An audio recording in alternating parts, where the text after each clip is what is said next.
Obrigada, presidente. Boa tarde, senhores e senhoras vereadores e vereadoras e todos aqueles que nos assistem de forma online. Eu, há pouco menos de um ano, estive aqui nessa tribuna e eu trazia velas, lanternas, lampiões, como forma de iluminar a cidade que estava às escuras por conta de uma chuva torrencial e que fez com que nossa cidade ficasse sem energia durante longos e longos dias.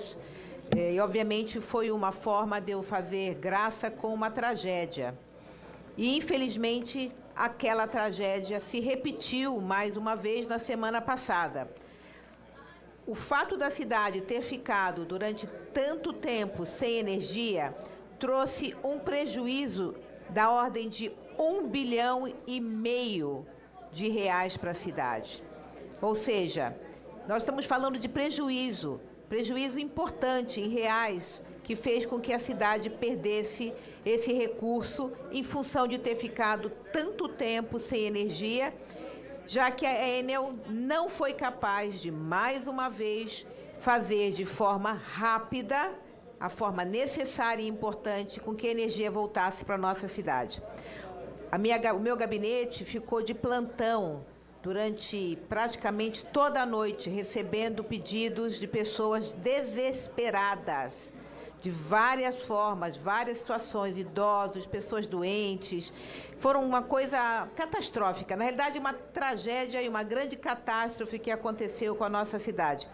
E eu já venho falando há muito tempo aqui sobre uma solução que sim custa caro, que sim vai demorar, que é o enterramento dos fios.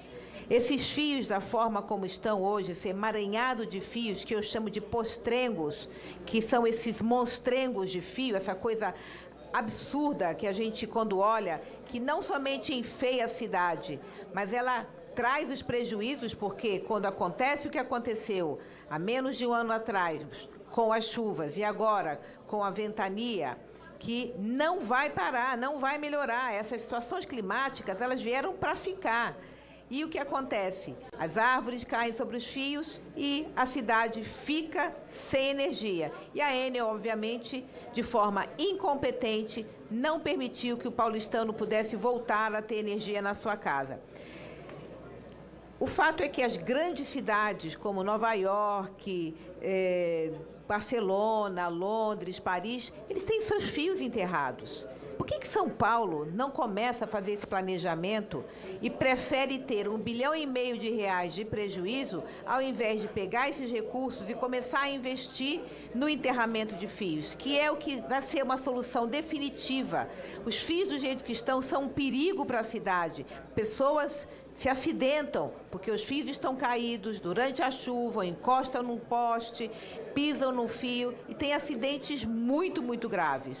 E a gente precisa urgentemente falar de forma séria sobre o enterramento dos fios e não permitir que a cidade continue nesse caos que foi na semana passada, de tantas e tantas pessoas que me ligaram pessoalmente, enfim, que ficaram nesse desespero, às escuras, como eu disse antes, idosos, pessoas que precisavam de ajuda, crianças doentes, enfim, um verdadeiro terror que aconteceu na cidade.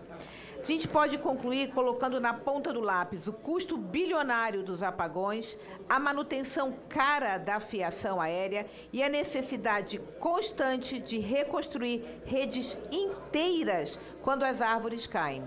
Fica evidente que o investimento no enterramento dos fios e na eliminação dos postes vai se pagar no longo prazo. Eu digo o seguinte: uma criança que está nascendo hoje, nesse exato momento na cidade de São Paulo, se a gente tomar isso de forma séria, dentro de 50 anos vai ter uma cidade com os fios enterrados. A média de pessoas sem luz numa cidade com os fios enterrados é de 12 minutos por ano.